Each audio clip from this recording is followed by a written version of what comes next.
사랑하는 국민 여러분, 그리고 나라를 사랑하는 여러분, 얼마나 마음이 편치 않고 힘이 드십니까? 저는 지난 시간에 계속해서 우리나라의 그 공산주의 사상이 이제 그 칼 마르크스라든지 레닌이라든지 이런 사회주의 사상이 넘어와서 대한민국의 체제가 완전히 정치계까지도 또 교육계까지도 사상적으로 이 공산화가 되어졌다. 주민자치회도 마찬가지고 이런 얘기. 다음에 이제 시간 되면 제가 주민자치회에 대한 말씀도 다시 한번 드리도록 하겠습니다. 그런데 이게 우리나라에만 있었던 게 아니고 미국에도 이런 경우가 있었거든요. 그렇다면 목사님, 이런 일이 있는데 어떻게 하면 좋겠어요? 이렇게 묻는 분들이 많아요. 그래서 미국에서 이 공산주의를 어떻게 정리했는가? 그 정리한 게 메카시즘이라고, 이 메카시라는 분이 이 공산주의자들을 척결하는 그런 내용에 대한 얘기입니다. 그래서 오늘은 제가 미국의 공산주의가 다 정복해 들어가고 있을 때 그걸 어떻게 정리를 했느냐 하는 그 내용을 중심으로 해서 오늘은 메카시즘에 대해서 한번 살펴보도록 하겠습니다. 이 메카시즘이라고 하는 것은 조지프 레이몬드 메카시 상임위원이 그 상원의원이죠. 이 상원의원이 1950년도 초반 미국 전역을 휩쓴 공산주의자 색출 열풍이 불었어요. 반공 사상이 불기 시작한 거죠. 1950년대. 그 1950년대면은 우리나라 6.25가 일어날 때 아닙니까? 지금 미국도요. 지금 쉽지 않습니다. 여러분, 지금 저기도 딥스테이트들이 지금 트럼프의 그 정책을 피는 것을 그냥 호락호락 놔두지 않습니다. 굉장히 반대하고요. 어찌 보면 우리나라의 대통령 탄핵하듯이 미국도 그 운동이 일어나지 않겠나? 지금 전부 다 미국에서 유럽 같은 데도 지금 등 돌리고 있거든요. 그러니까 이런 것을 보면 지금 전 세계에 이 공산주의 사상이 또는 사회주의 사상이 많이 번져 있어요.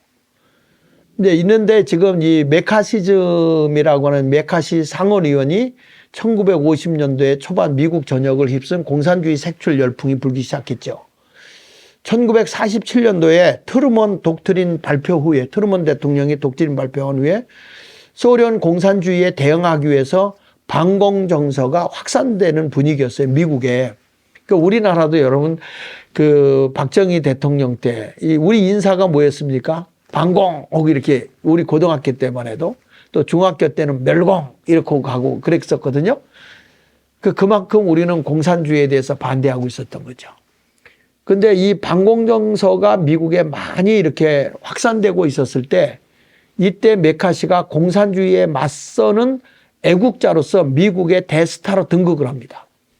그러니까 이때부터 이 공산주의자들을 붙들기 시작하죠. 이때 이 운동이 바로 메카시즘 열풍이라고 우리가 부르는데 그 메카시즘의 열풍을 일으킨 분이 바로 메카시라는 분이에요. 그래서 지금 우리나라가 어찌 보면 다시 우리 한국에도 미국에서 있었던 메카시 운동이 다시 일어나야 되지 않겠나 이런 생각을 하게 됩니다. 그래서 이 메카시는요, 중국을 공산당에 빼앗긴 것은 이 미국 내부의 공산주의자들 때문이다. 이렇게 말했거든요. 근데 이게 남의 얘기 같지가 않아요. 우리나라가 지금 이렇게 된 것은 지금 보면요, 우파의 국민의힘은 여러분 믿을 수 있어요? 저분들이 여시제라서 친중 세력이 얼마나 많습니까? 그리고 그뿐이 아니에요. 저들이 지금 하는 행태를 보면요. 결국에 이 나라의 대통령 탄핵하는데 소치할 수 있도록 200석 이상을 플러스를 해준 당이 어느 당입니까? 국민의힘 당이잖아요. 그러니까 박근혜 대통령 탄핵할 때도 탄핵 소치를 시킨 사람들이 바로 국민의당 그 전신 아니에요? 그러니까 이런 것을 보면 이 모든 근본의 원인이 누구 때문이냐? 그 안에 있는 공산주의자들이 있다는 거예요. 저는 그래서 국민의힘도 못 믿습니다, 지금은. 아니라는 거죠. 그 대통령 탄핵하고 지금 탄핵되기가 무섭게 대통령 후보 나오겠다고 하는 모습들을 보십시오. 그러니까 중국을 공산당이 빼앗긴 건 미국 내부의 공산주의자들 때문이라고 그랬는데 우리나라도 지금 이게 중국으로 넘어가든지 이렇게 어떤 모습으로 지금 이번에 우원식 그 국회의장이 가서 여러 가지 협의를 하고 왔다는 얘기도 있잖아요. 그 뭐 대한민국이 지금 종속이 되는 겁니까? 중국에? 아니면 자치구가 되는 겁니까? 그러니까 지금 돈에 모든 게 함몰돼 가지고 중국은요 지금 못 견딥니다. 그러면 우리가 정신을 바싹 차려야 되거든요. 그래서 이제 공산주의 운동을 우리가 발빠르 반공 운동으로 또는 멸공 운동으로 대체하고 가야 돼요. 그래서 미국에서 활동하고 있는 205명의 공산주의자들의 명단을 다 가지고 이걸 가지고 이제 잡기 시작했죠. 그래서 미 국무부에도 57명의 공산당원이 활동하고 있었다고 이때 주장했어요. 1950년 2월 9일에. 미 국무부 안에도. 자, 우리나라의 행정부 안에는 없을까요? 우리나라 교육계에는 없을까요? 우리나라 군부에는 없을까? 지금 4050 세대가 바로 이 주사파 세대라고요. 전교조에서 교육을 받은 세대들이라고요. 이 사람들이 지금 보면 이제 주식을 그때 많이 사가지고 문재인 때 주식을 많이 샀어요. 태양열 전기 그 주식을 많이 사가지고 이거 오르기만 기다리고 있거든요. 근데 제가 보기에는요. 더불어민주당이 해체돼야 주식값 오릅니다. 절대 저들이 있는 한 안 되는 겁니다. 그전에도 보십시오. 우리 그 원희룡 장관이 노동부 장관 할 때 그 포항제철에서 그 노동자들 그들을 강력하게 그 민노총에 휘말렸던 사람들을 잡잖아요. 그 잡고 강력하게 이 파업을 못하게 하면서 주장하고 나갈 때 그때 주식이 116% 가까이가 올라갔거든요. 이런 것을 보게 되면 우리나라도 민노총을 탈퇴하든지 아니면 더불어민주당을 해체하면 대한민국 잘 사는 나라 됩니다. 그래서 이렇게 요소마다 지금 우리나라에도 공산주의자 이런 사람들이 들어가 있다고 하는 것을 우리는 알아야 됩니다. 그래서 여기 보십시오. Is this tomorrow? 이것이 내일인가? 공산주의 하에 미국을 그림으로 그린 거예요. 소련군에게 유린당하는 미국을 묘사한 그림이거든요. 그래서 1950년은 메카시즘 시대다. 공무원, 문화예술계, 교육계, 노조 등 중심으로 공산주의자 색출 활동을 한 거예요. 그래서 1년 동안 하루에 한두 명씩 혐의자를 체포하거나 조사를 했다는 거예요. 그러니까 이게 1950년도에 미국에서 이 메카시즘 시대가 열렸거든요. 할리우드 영화는 반공주의 성격의 영화 제작하여 애국심이 고취되기 시작했고요. 이번에도 4월 16일 날 하나님이 보아서 우리나라 만세라고 하는 영화가 나왔어요. 다큐가 나왔는데 이창호 감독이 이걸 했더라고요. 저도 이제 이게 시연회가 이번 9일 날하고 14일 날 하는데 가보려고 합니다. 거기에 보니까 이승만 대통령하고 박정희 대통령에 대해서 이렇게 나와 있던데 이게 이제 우리가 보면 이 반공주의 성격의 영화 제작이 그때도 넘쳤어요. 예, 단 메카시즘으로 인해서 문화계는 중국의 문화대 혁명과 같은 암흑기가 있었다 이렇게 얘기하기도 합니다. 그래서 이런 모든 것을 우리가 보면 미국이라는 나라도 너무 공산주의자가 침투돼서 뭐 교육계, 뭐 노동부, 뭐 공무원, 예술계 할 것이 다 침범하니까 이것을 이 메카시가 잡기를 시작하게 된 거죠. 이게 이제 메카시즘이라고 하는 것입니다. 자, 이렇게 이거에 대해서 허먼 교수, 조지 메이슨 대학의 허먼 교수가 메카시 관련에 대해서 그의 책에서 이런 말을 했습니다. 메카시가 이루고자 했던 것은 자유국가를 수호하기 위해서 정부에서 공산주의자들을 몰아내는 것이었다. 그거예요. 자유국가를 수호하기 위해 이 말을 잘 들어야 됩니다. 지금 우리 대한민국에도 제2의 메카시가 등장해야 할 때가 됐어요. 지금. 그러니까 이 자유국가를 수호하기 위해서 정부에서 공산주의자들을 몰아내는 이거였다. 허먼 교수가 얘기했거든요. 근데 이런 것을 우리가 살펴보면 대한민국이 얼마나 지금 좌경화되어 가고 있고 공산화되어 가고 있는가 우리는 눈 뜨고, 그런데 이걸 저는 이렇게 연구를 하고 찾아보고 하니까 다 보이거든요. 다 자료를 제가 갖고 있거든요. 그런데 이런 얘기를 해도 믿으려고 하질 않으려요. 들으려고 하잖아요. 근데 이런 것에 아는 사람은요, 잠이 안 온다고 그럽니다. 내가 조금 전에도 제가 얘기를 들었는데, 그 국정원에 있었던 분이 전화가 왔어요. 내가 이 나라를 보니까 요즘에 잠이 안 온다. 잠이 안 온다. 너무 괴롭다. 이런 얘기를 하더라고요. 여러분, 아는 사람은 대한민국이 얼마나 위기에 처해 있는지 우리는 생각을 깊이 해야 되는 거예요. 그러다가 지금 대한민국은 어떠냐? 지금 대한민국은 어떠냐? 1950년대 미국의 메카시즘 시대와 너무 유사한 거예요, 지금. 너무. 그리고 이 반면에 대한민국은 종북 주사파 간첩의 실체가 명백히 밝혀졌습니다. 그리고 칼 마르크스, 레닌, 그 다음에 이탈리아 공산주의를 그람시 이를 거쳐서 공산 사상이 이미 국가 모든 조직에 진지를 구축했고요. 완료했어요. 이미 다 대한민국은 완료했어요. 그리고 지금 뭐 하고 있는 건지 아시죠? 지금은 기동전을 하고 있는 거예요. 지금 아주 공공연하게 대한민국의 연방제 통일을 외치고 있고요. 이 나라를 인민민주공화국을 만들자고 노골적으로, 이번에 헌법 개정하자고 그러잖아요. 노골적으로 나오잖아요, 지금. 근데 여러분들이 왜 그런 말을 귀에 안 들어오십니까? 여기 보십시오. 지금 이 황장엽 씨가 살아계실 때 하신 말씀이에요. 남한의 고정간첩이 5만 명이 존재하고 있다고 그랬어요. 남한 내 북한에서 파송한 고정간첩이 5만 명이 암약하고 있고 특히 권력 핵심부에 침투해 있다는 거예요.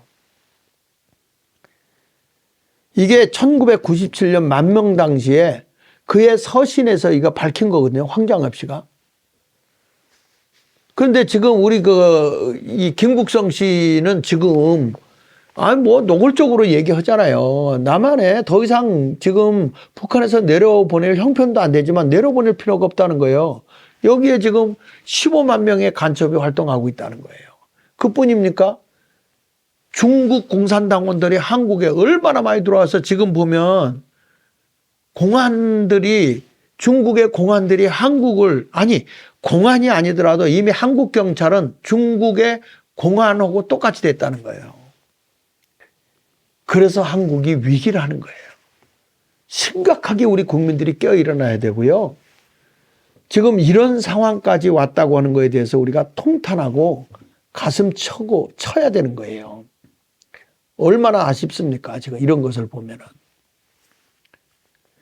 그래서 지금 대한민국이 지금 이거 뻘거타 이거 있잖아요. 2023년 6월 8일자에 이게 이제 그 전국 단위 지하 조직인 창원 간첩당, 이게 자주통일 민중전의가 북한에 보고한 전국 간첩 조직망입니다.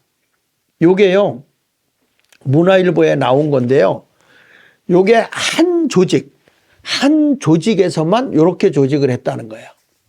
여기 보면 지역 하부망 새끼 조직, 하부 조직까지 전국의 68곳에 지금 이렇게 이게 배치되어 있고요. 가장 많은 곳이 현재 여기서 보면 영남권에 지금 몇 개가 있느냐? 25곳이 지금 진지전을 다 구축한 거죠. 여러분, 우리가 아는 신영복 씨가 더불어숲이라는 말 했죠. 더불어숲. 지금 이게 뭔지 아십니까? 진지를 구축하는 게 더불어숲입니다. 근데 지금 가장 많이 지금 더불어숲을 진을 치고 있는 게 이게 바로 영남권이에요. 그래서 유동열 원장이 21년, 22년도에 대북 보고문에서 자통당, 거기서 보고문에서 그것과 지령문에 대해서 68곳 중에 절반 정도가 다 이미 구축이 됐다. 그래서 자통은 조직을 민간 기업으로 위장을 했다는 거예요. 그래서 저기서 보면은 상부 조직을 뭘로 만듭니까? 이사회, 총책은 이사장, 조직원은 임원, 하부 조직은 새끼회사 이렇게 되어 있다는 거예요. 요즘에 보면요. 좌파들이 조직한 게 다 뭔지 아십니까? 위원회입니다. 위원회. 우리 경찰청도 그 어디에다 놓죠? 윤석열 대통령이 그거 바꿀 때 막 그렇게 경찰청에서 반대했던 건데 그게 뭐냐면 저들이 자문위원회라고 하는 위원회를 만들어요. 그런데 저들의 주사파 학자들을 다 넣어가지고 이들이 경찰청 위에서 지시를 내리는 거예요. 이거를 자문위원으로 옆으로 빼냈잖아요. 근데 위에다가 경찰 조직위원회를 만들어 버리니까 그러니까 이게 지금 완전히 뭐가 잘못돼 가고 있는 거죠. 그래서 이런 것을 보면 이게 다 어디에 조직을 하냐 북한의 지령이라는 거예요. 그래서 모든 것을 보면 이사회다 뭐 이사장님 무슨 임원이다 뭐다 이런 거 잘 여러분이 귀담아 들어야 되고요. 관심 있게 명함 하나 뭐 이렇게 준다고 그래서 어유 대단합니다. 이사님이시군요. 이사장님이시군요. 이런 거 하다 보면 여러분이 말려 들어가는 거예요. 지금 이렇게 대한민국이 지금 뭐가 우군이고 뭐가 적군인지 몰라요. 이런 것을 보면 정말 답답하고 안타깝고요. 언제 우리가 어떤 일을 당할지 모르는 겁니다. 그래서 지금 이런 모든 것들이 북한과 연계되어 있다는 것을 사실은 실제적으로 철저히 숨기고 있지만 지금 대한민국이 상당히 위기에 처해 있고 대한민국이 뻘겋게 지금 이렇게 접수돼. 이게 하나의 조직에서 이렇게 많이 만든 겁니다. 그러니까 이런 조직이 여러 개가 있다고 하니까 대한민국은 굉장합니다. 여러분 성미산 마을만 보더라도 어마어마합니다. 그러니까 이런 모든 것을 우리가 생각해 보면서 여러분이나 저는요. 다시 우파의 조직, 그 좌파의 엄마 부대만 있는 게 아니라 우리도 엄마 부대 만들어야지. 우파의 엄마 부대 맘 카페도 만들고 말이죠.